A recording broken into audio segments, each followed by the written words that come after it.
Welcome to the Legacy Driven Marriages podcast, episode number 3333. Oh man, it's time to get into the marriage arena. It's time to have some fun. It's time to have these candid and raw conversations, all meant to strengthen your relationship with your partner. I'm your host, Walt McKinley, and as always, I'm here with my partner in crime, Stephanie McKinley. Hello, everybody.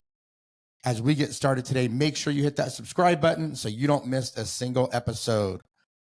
Man, being a parent, it has its ups and downs, right? From the first time we hear our kids' words to waving goodbye on their first day of school. And it just makes me laugh because when Brianna, our youngest daughter, who's now 16, was bawling the first time my oldest daughter, Monica, who's 19, went to kindergarten, all the way to Monica graduating from high school a couple years ago. Having children is really full of just milestone and significant life events that kind of change who you are as a human being. And today we're talking about becoming empty nesters, which Stephanie and I are literally smack in the middle of. And there's a lot to unpack here, especially because we're in this season of our life, but we really have an epidemic in our society where 33% of all divorces are when people become empty nesters and really get ready to come into that second half of their life. I don't know about you, Steph. I was pretty shocked when researching the show to find out that statistic. Yeah, me too, actually. Well, I mean, I am, but I'm not. I can see how it happens because we revolve everything around our kids, and it's very easy to kind of lose touch in your relationship because everything is about them. And then you get to that point and it's kind of like your spouse is a stranger now. So I can see how that can happen, but I also feel like you can really avoid that pretty easily if you just are intentional about putting into your relationship too. Yeah, we're going to talk today. What is empty nesting syndrome? Because the feelings that parents have when they transition into this empty nesting part of their life really kind of transition into the second half of their life, creates a lot of potential disconnect in relationships, but it doesn't have to be that way. Empty nesting syndrome and becoming empty nesters really did affect us differently. And so we're going to talk about how it affected us today personally. We're going to talk about the three things that really make up empty nesting syndrome, because I think, and I don't like the word syndrome because it's not a disease. It's emotions that we all go through in different ways when our kids transition to a different part of life. And as a couple, we also transition to a different part of life. And then as always, with every episode, we're going to give you some solutions and some tangible things you can do now to help make that transition easier, and not only easier, but frankly, help you thrive as you move into the second part of your life and help you reconnect with your partner, maybe in a way that you haven't for a long time. Yeah, it's funny. I always heard about empty nesting, and I think it's funny because when you start out as a parent, you think that seems so far away. That's never going to come. Well, especially when they're babies and they're crying at 2 a.m., you know? The early years don't feel like that at all. It feels like you're never going to get to that point.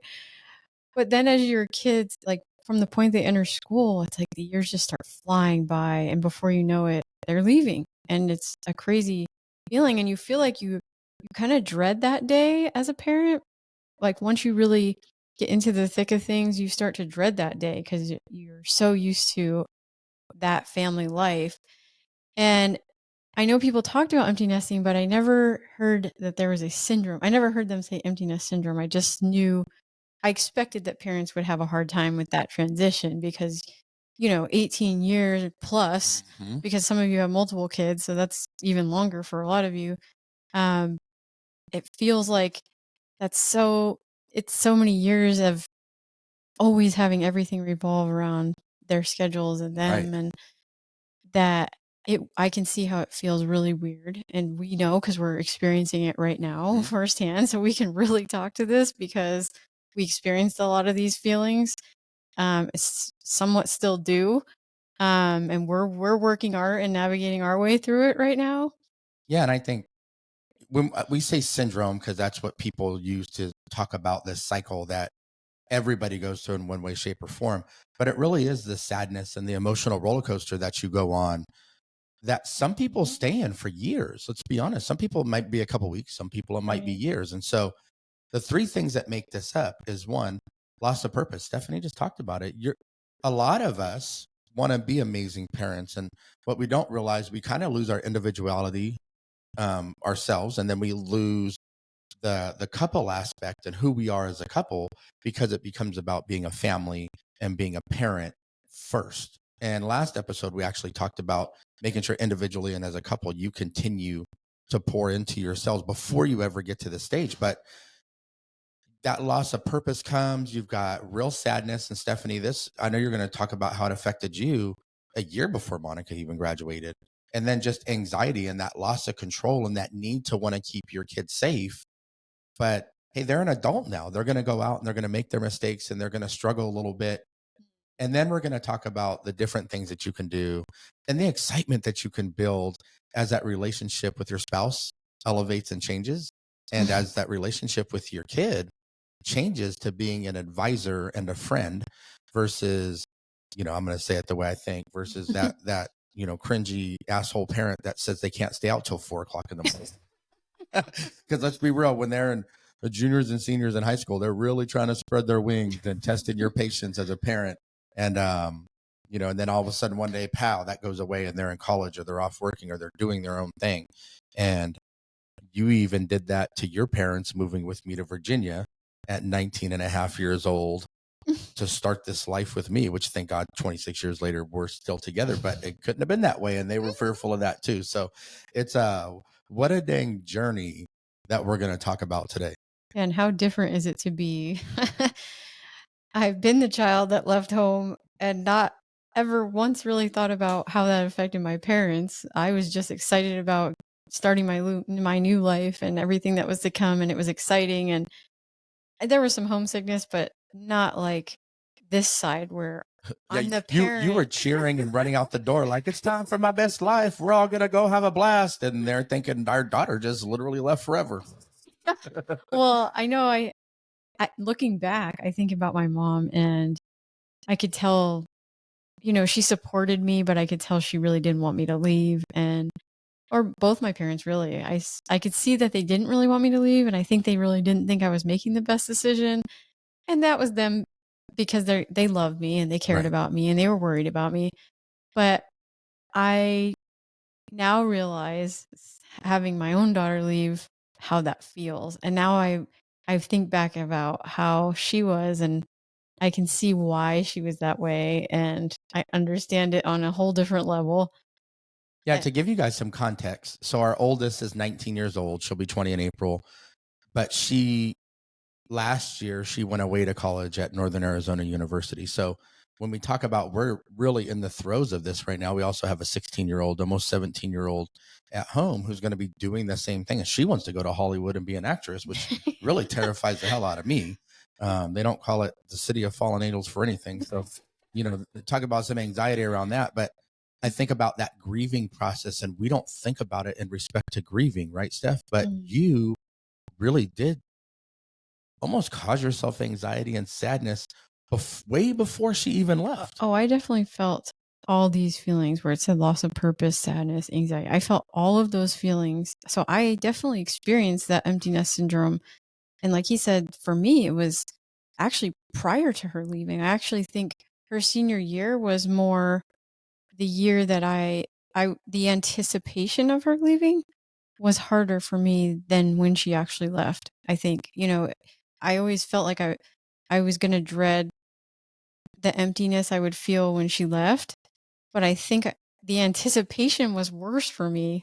And that's when I actually experienced all this. It really is a grieving process. I was grieving the little girl she wasn't anymore. I was grieving that I knew life was going to be different after this. It's never going to be the same where she lives at home with us. And I really felt, and it really does feel like grief. It feels like you're losing something, and there's a sadness associated with that. It does give you anxiety because you can't control what's going to happen. You can't control what she's going to do. you hope and want the best for them, but you never know what's going to happen to them when they do leave. So you kind of worry and stress about that. And there's so many emotions going on there. And for me, I was a stay-at-home parent for her. Like, she was the one who made me a mom, and I was a stay-at-home parent with her her entire childhood. So for me, it was a very strong sense of my purpose was like losing my purpose. And I read that today when we were looking up some stats and when we were doing our research for the episode. I actually read that, and I don't think it's unequivocally 100% of the time, but stay-at-home parents have truly built their life around the centerpiece of that life, not only their spouse, but it is really their kids from the time they were babies, because we were blessed enough for you to be able to stay at home from the time you were 8 or 9 months pregnant with Monica till now. So yeah, I felt it was a loss of purpose. She was like, my kids were my sense of identity. It truly was like my life did revolve around our family, mostly them. So it does. I was like also having all this, like, even questioning for myself, like, who am I now? What will be my purpose? I didn't know what I was going to do after this. And so I had so much emotion around this, and I had to spend some time.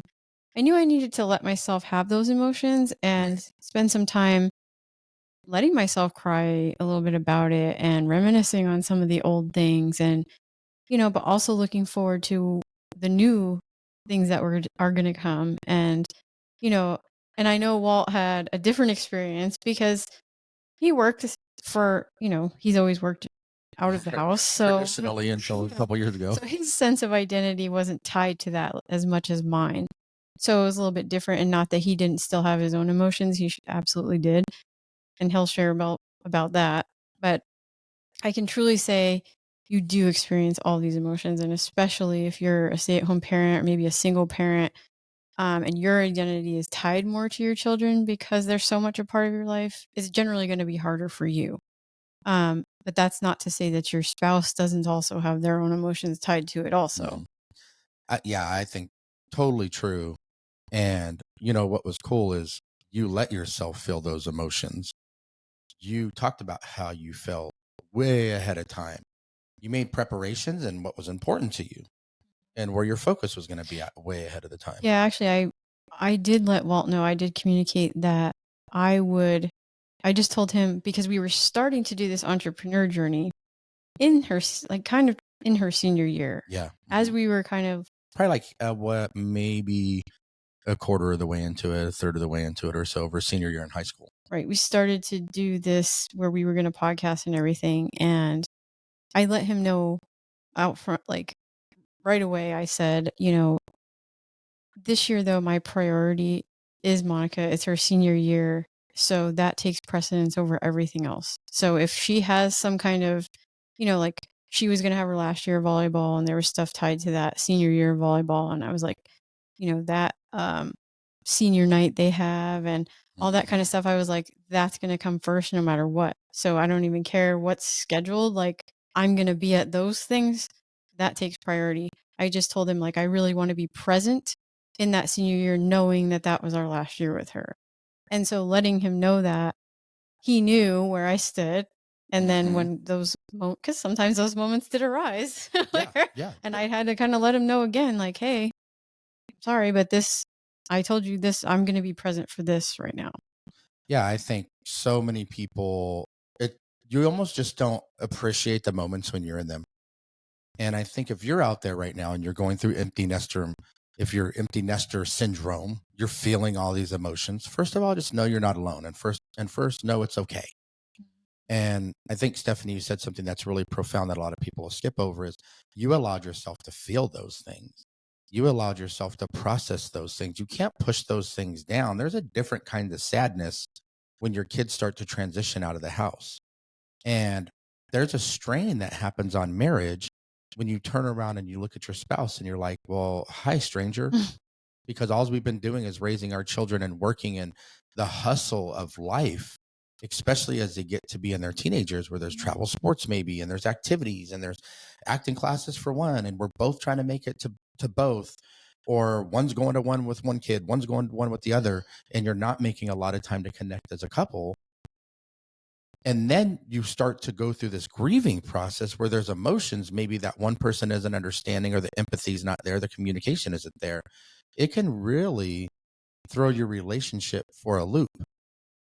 But there's also tons of opportunity in these moments to truly reconnect as a couple and define what your life's going to look like in the second half. We're going to talk about how to do that. And for me, it was different. So Steph, really a year out, she started to feel these emotions. And you know what's funny is so many people, and you don't get this without the wisdom of making it through 18 years of raising your kid. Everybody's like, just enjoy it when they're little. And when they're little, you're like, man, I'm so sick of the 3-year-old throwing a damn tantrum and coming out to get another glass of water. I can't even go to the bathroom. You ever seen those memes where, you know, the parents trying to go poop and the kids are putting their fingers underneath the door like some creepers, you know? Yeah, almost nothing can make you escape them. I feel like I can't even go to the bathroom in peace. Right. And I remember times, because we didn't get out a lot, we would get out. You're like, freedom. Oh my God, this is so amazing. You're like cutting loose and really remembering who you are as an individual too. So when you lose this purpose that's been driving you individually forward and you together as a couple, there really is some time that it's going to take to move through that. I think for me, it was really different. I wanted to be there and be present for all the games, all the things. COVID kind of threw a wrench in that a little bit for me. We did still get to do some activities. We took a family vacation. We did some things, but I don't think I really processed, because I was just excited for Monica to move into this next phase of her life. Well, I was going to say, you had a little bit different experience, because I know Walt was feeling like at the time, and this is true too for both of us, even, you know, a friend of mine, she mentioned how her mother gave her this advice and said, you know, they become just rotten enough, you know, towards the end when they're like, you know, 16 to 18 at end of high school. Sweet baby Jesus. They tested patience all day. They become just rotten enough that it makes you want them to leave. Like, for instance, I'm going to give you a really quick example. Monica wanted to stay overnight at a friend's house one night, and Steph just knew. And both the kids are great. Our kid was great. Her friend, really good kid, straight A students. But Steph knew, you better not be out after curfew if you're going to go stay overnight over there. Well, we got Life 360. I got wind of the fact that her mom was a single parent and wasn't home a lot. Right, because your mom trying to work, right? So I look on Life 360 the next morning, and sure enough, she went to freaking IHOP at 3 a.m. I'm thinking, you got to be shitting me. She knows, but how disrespectful. She knows better. Stephanie told her she better not be out. She did it anyway.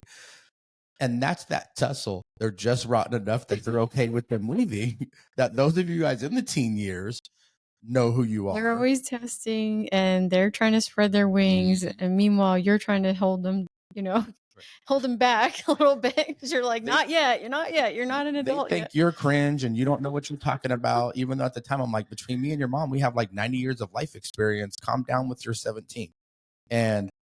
But there was that tussle where, and that's what you were getting to, Steph, was mine and Monica's relationship was a little bit more strained.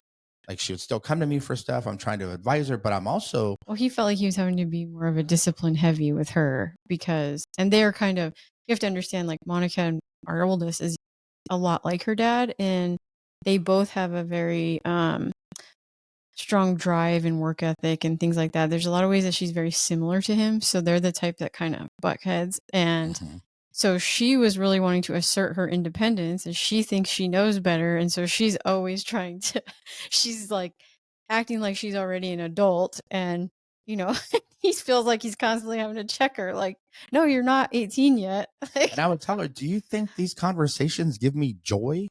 Do you think I'm having fun right now? Or would we rather just not even have these conversations, because you're actually going to follow all the rules?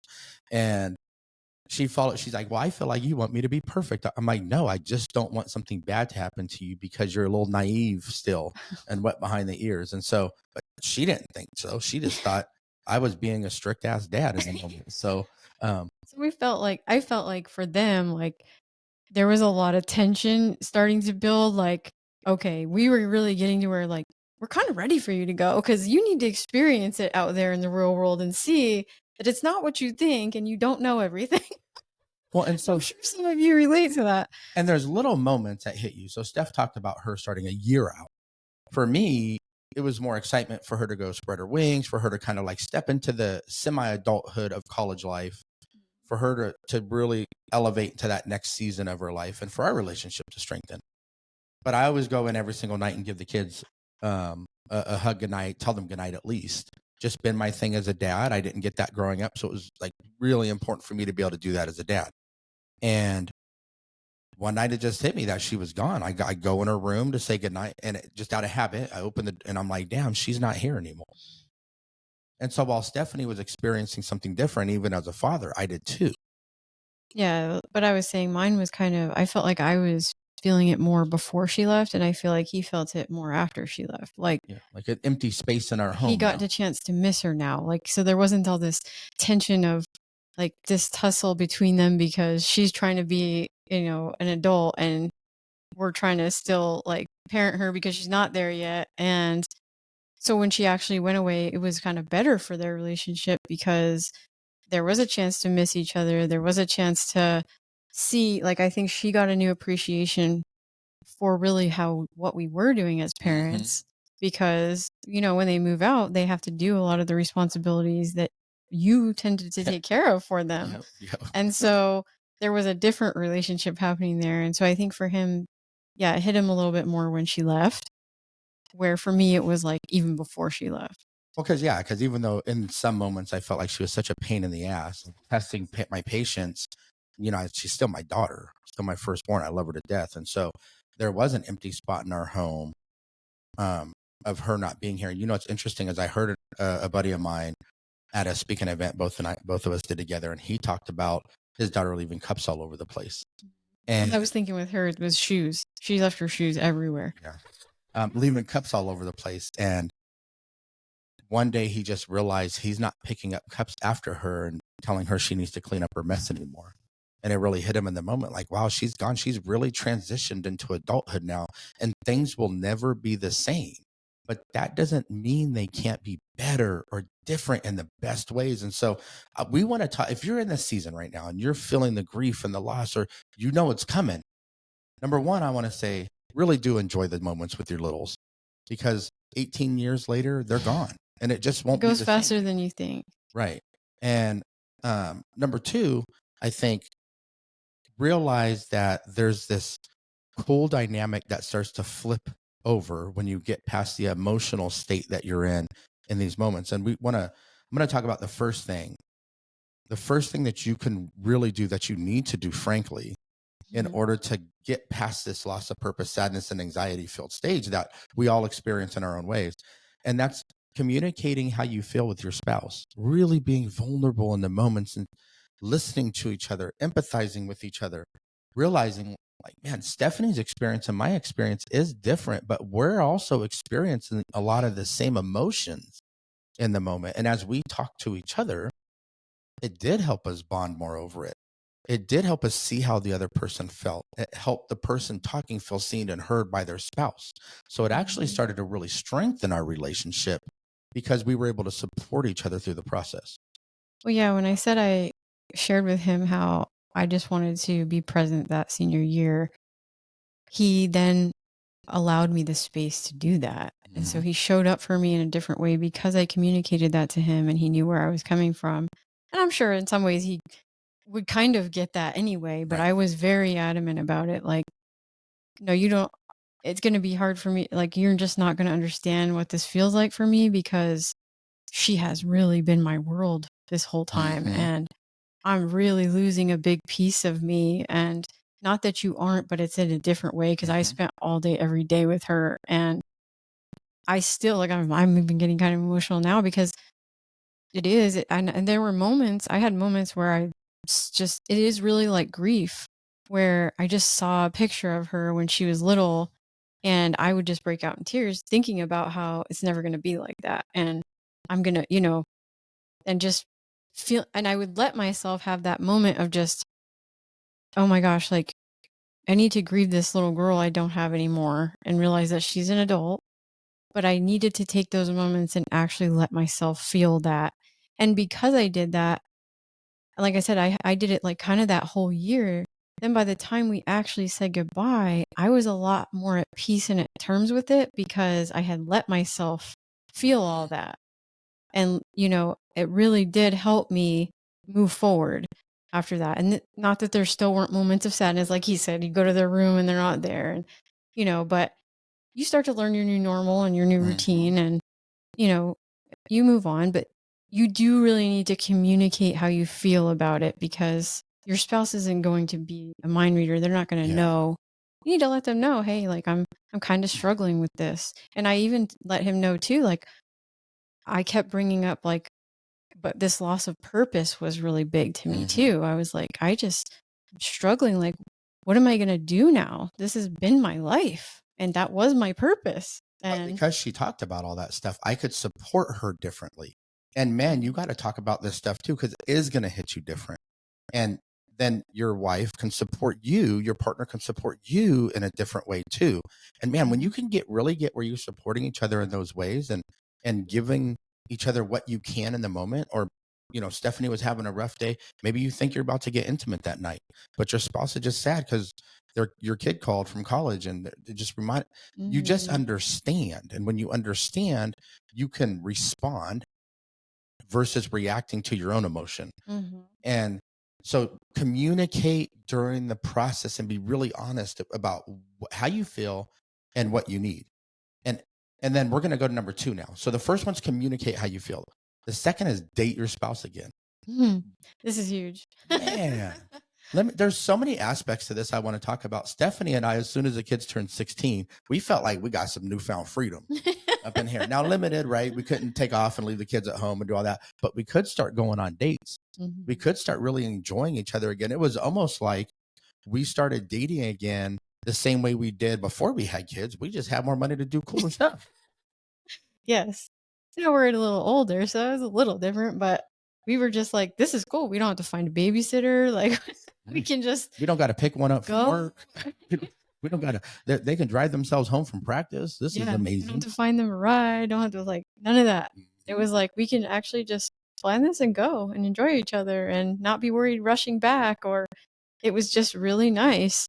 And we found this new sense of freedom that we had been missing for so many years. So, you think it's going to be this bad thing, but you start to realize like a lot of good things start to happen where it's like, wow, I forgot what that was like, but it's actually pretty awesome.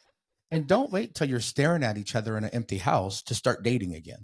You can do this as your kids get older and it becomes a little easier, but damn if it don't take some intentionality still, because it's almost like building a different muscle movement and habit with doing those things.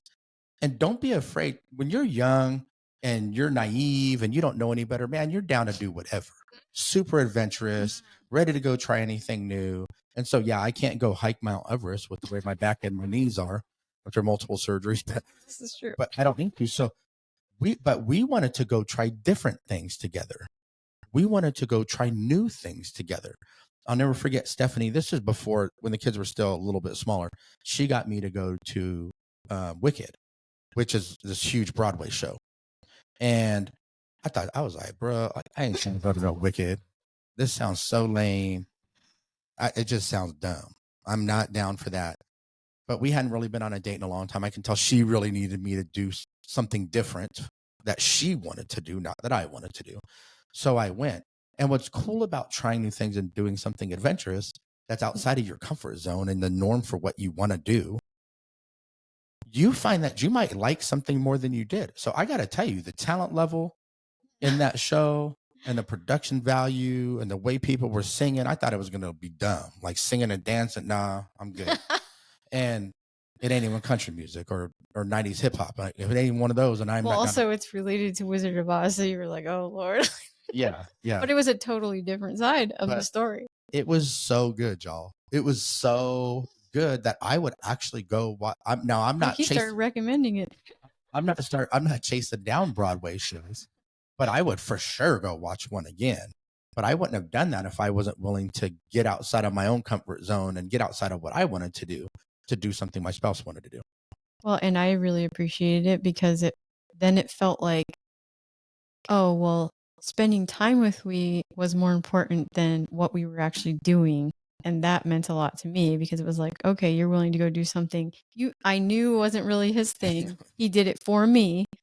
And that builds a new sense of, you feel like you're compromising, you want to spend time with me. That's what it feels like. And that feels awesome to the woman. So I'm sure for the man too, because there's been times, like he said, I would go fishing with him. Wasn't really my thing. He knew it, but the time together meant something to me. And I knew that that's important. And it is worth trying something new to see if you like it or not.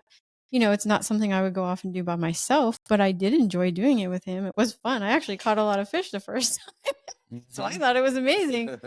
And there's been other times I went and I was like, oh God, this is so boring. What are we going to actually catch something? This sucks. By the way, that makes every aspect of your relationship good, even the intimate parts. And so I think intimacy isn't a measure of, isn't a temp check for your marriage. Like you have hot sex in your marriage. No, intimacy really tells you where your marriage is at. And if that part of your marriage is struggling, there's a lot of things that need to get on the right page and the right path. And that connection needs to be there for that to be amazing. So don't think, hey, well, it's going to lead to this every single time. Not necessarily, but it will lead to those moments. But it's because you're connected as a couple, because you feel seen as a person, you feel heard as a person, you feel like somebody's giving for you in a moment that isn't really for them. And that connection that comes out of those moments of doing something adventurous and just having a good damn time with your spouse again, like you used to do. Because we all have fun together if we got married or we've been together for a long time. Having fun like you used to do, you start to really remember just why you thought they were so amazing in the first place. And sometimes, what you enjoyed when you were younger, you may, like he said, like now I got bad knees or a bad back and I can't do some of the same physical things, but you can try different things. Even for me, some of it was like, I can actually read a book again. Like, I never had time to do that. Without getting told, ask mom 46 times. Yeah.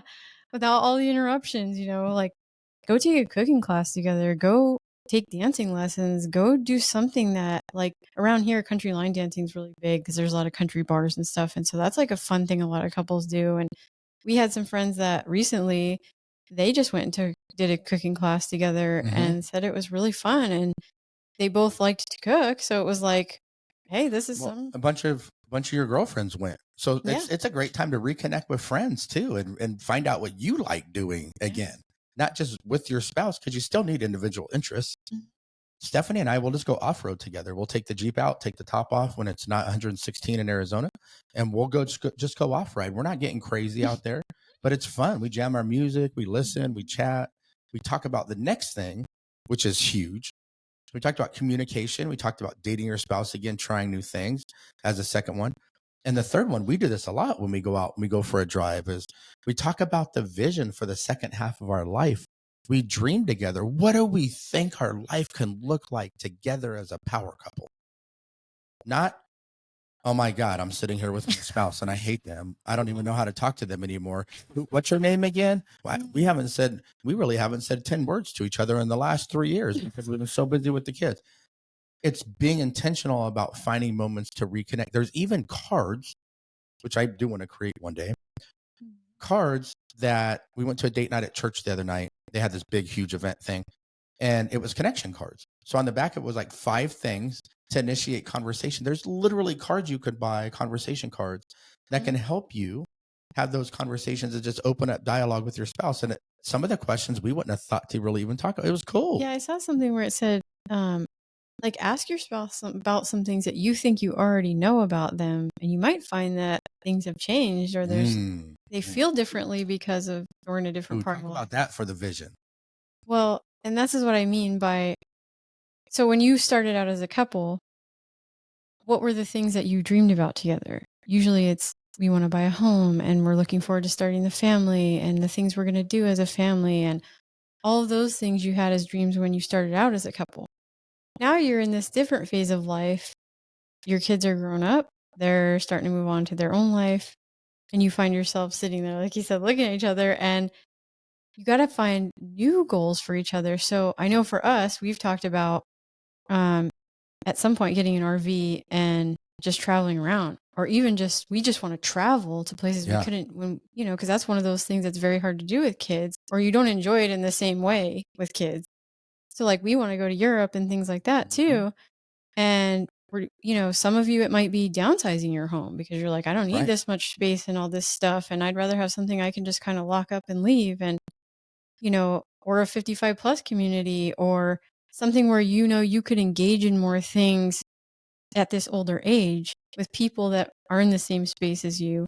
Because we've even talked about that at some point, going to one of those communities, because we really enjoy interacting with people and socializing, and we like to stay active. And luckily we can't yet because we're neither of us are 55. Thinking I'm waiting until, but it could be painting. It could be trying to pick up an instrument. Just figure out what the thing is. But I want to make sure we stay on the part where individually you could do some self-discovery, but you got to have some shared vision and goals. We did a whole episode on this like 4 or 5 episodes ago. You got to have shared visions and goals. Talk together about what that looks like. How can you take individual visions and stuff and goals, and how can you combine them together? Yes. And when you could do that and you're dreaming together as a couple, whoa, that's not just the connection that gets you through the day-to-day or week-to-week. That's the connections that will carry you through the rest of your lives and make your relationship extraordinarily happy. Because, like I said, we tend to focus on the negatives, and we're getting sad and depressed that our kids are leaving, and oh my God, what are we going to do with ourselves? And it really feels like that for a little while, until you start to find your new normal and you start creating new routines. And like for us, like we started this podcasting, we weren't doing that before. This is a new thing for us. This is a new venture for us. And now I know everybody's not going to go into podcasting, but you find that thing that you both like to do and you want to do. Like if that is travel that you didn't get to do, or, it is moving to maybe you move to a different state because now you're not held back by your kids need to go to this school and all of that. Like you have so much more freedom that you don't realize you lost because it's been so long, that when you start getting it back, you start getting excited again. Like, oh wow, now I can try and do this that I never got to do. And like he said, maybe you go try art class or something that was something you never did. Recently, I tried horseback riding. That was something I never did. I'm in my 40s and this is my first time I ever rode a horse. But I was like, I just want to do it just to do it, because I was like, you just want to try things. And sometimes you just find that's not for me. Cool. I'll move on to the next thing. Like, but let yourself be adventurous. Give yourself that opening to try this stuff, because you're never going to know if you like it if you don't do it. And there's a lot of things, like we said, there's a lot of things that we liked when we were younger, maybe we can't do now, or maybe we just aren't interested in anymore. Isn't the same to us now. Because he used to be really big into basketball and what was other basketball and fishing was my two. No, there's something else I'm forgetting, but he was really big into sports mostly, and a lot of that became like too physically, hard on his body, and he just doesn't have that capability 20 years in the military took its toll, that's for sure. Well, what's crazy is, as we dream built, we didn't know we were going to do a podcast. We didn't know we were going to do workshops. We didn't know this was actually going to be the thing for the second half of our lives. How cool that we get to do it together, though. But that took Steph getting adventurous. Right. And you guys, I was really, like I said, I was really struggling with my purpose because I had been a mom all these years. And that was my purpose. So this has given me new purpose. And now I want to give back, and I want to be able to pour into other married couples. And, because we learned so much through our journey, that gives me a new sense of purpose. But it wasn't easy. And it wasn't that I didn't struggle still with oh my God, I gotta get out of my comfort zone because this is uncomfortable for me. Like at first I'm actually an introvert. So it took a lot to bring myself to really talk on these things openly. And, Walt's really seen that we used to do this Clubhouse app, and we had to talk, like it was if you've never been on it, it's like a pop-up podcast without video. Yeah. So you're just listening to voice, but there's no video. So I started with that, and I was like getting comfortable just talking like that and openly. And that led me to, and I kept telling him even when we did the podcast, I was like, I don't want to do video. Like, I hate being on video. Like, it makes me so uncomfortable. But he was like, well, and the first one that we did was literally a live video on Facebook, and someone else was interviewing us. Getting interviewed. Yeah. And I was like, this was like one of the most terrifying things for me because I hate being on video. I wasn't even comfortable yet with really like even doing a podcast. So it was like, oh, very scary. But I'm here to tell you, you can do hard things. You just have to be willing to get out of your comfort zone a little bit. But I'm telling you, it's so worth it. Well, and the thing is, you found a renewed sense of purpose for this part of this season of your life now because you were willing to get outside the comfort zone. That's what you guys got to be willing to do out there. You don't even know what's waiting for you outside of that comfort zone. And you don't, but if you think negative, if it's all about the loss and anxiety and I can't believe and I don't have a purpose, and you stay in that mental state, feel it, process it, move through it, and get to this joyful season that's on the other side of that. Because if you stay in that mental state, it will atrophy yourself and your relationships and everything around you, where you wonder, how the hell did we even get here at this point? So you really got to focus on the positives, where your mind goes, your energy flows, and then the results of everything you get in your life are going to be there. And so it's easy to be critical. Like, now you're not focused on your kids and boundaries for your kids and rules for your kid. Now all of a sudden you're looking at your spouse. It's easy to maybe get critical of your spouse in these moments because now it's just you two. Yeah. And it's easy to start putting that magnifying glass on there, man. And it's almost like it was easy to avoid those things before because you just made it about the kids. But now you have to face those things. You got to resist that temptation and start being in gratitude for how your spouse has shown up all of these years, your partner in crime. Yeah, lean on each other.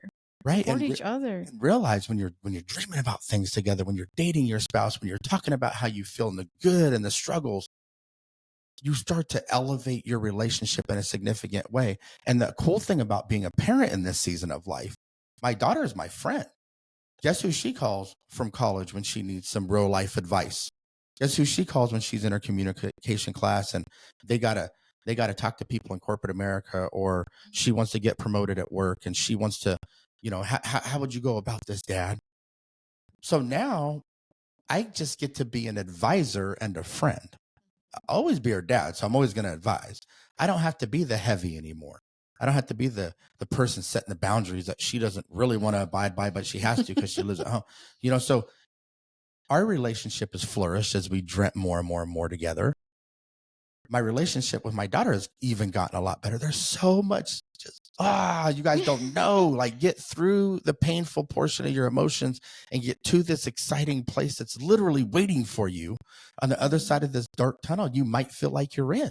Because he's right. It's pretty awesome you get to have this adult friendship with your kids now, and it's different, and you just kind of get to give them advice, and you don't get upset if they don't take it, and it's a different relationship, but it's cool. Yeah. And like he said, it takes away all that, like, the heaviness and the you feeling this pressure, like you have to put all these restrictions on them, and like you're constantly fighting with each other over that. And we know the teen years are really hard. They're actually really, really hard. They're going to challenge your relationship at the same time. Yeah. So he's right. Just focus on those positives and it will be totally worth it. Okay. So 4 things, right? 4 simple, easy things that don't always feel simple and easy. Communicate with your spouse about how you feel. Start dating your spouse again and get your butts off the couch and get to some dang adventures together. Talk about your vision for the second half of your life. Start dream building what that's going to look like collectively and how you're going to get there together to do it. And then focus on the positives. Talk about all these beautiful things that are waiting for you because of all the hard work you just did over the last 18, 19, 20 years raising your family. Yeah, enjoy the freedom. Bro, yeah. It's pretty awesome. Bonus tip from Stephanie tonight. Enjoy the freedom. Matter of fact, when we get done with this, we're getting ready to go to dinner. Yeah. And both of our kids are working. And that's another perk, is now you can enjoy dinner only paying for 2 people, not 4 or 5. When some of you probably never went out to dinner because it was so expensive for 5 people or whatever it was. That was my family growing up. So, hey, last pro tip from Steph, enjoy the freedom and enjoy more money in your wallet. And we all like that. So look, guys, listen to this episode with your partner, man. We always talk about this because this is really an opportunity to continue to open up conversations that you might desperately need in your relationship, or the conversation that's going to elevate your relationship to the next level. Join our Facebook and Instagram community at Legacy Driven Marriages, and stay in the arena with other couples. The more you're around other couples fighting for their relationships, the stronger and more powerful your relationship. Yeah, we'd love to have this conversation like in our Facebook group. We really want that to be a community where we can talk to each other and ask each other questions and get advice from each other and lean on each other, because that's how you get through this stuff, is we help each other. Amen to that. And not feel alone. But look, until the next time, keep fighting for your marriage, keep loving each other, and keep elevating your legacy. We'll see you guys next Tuesday.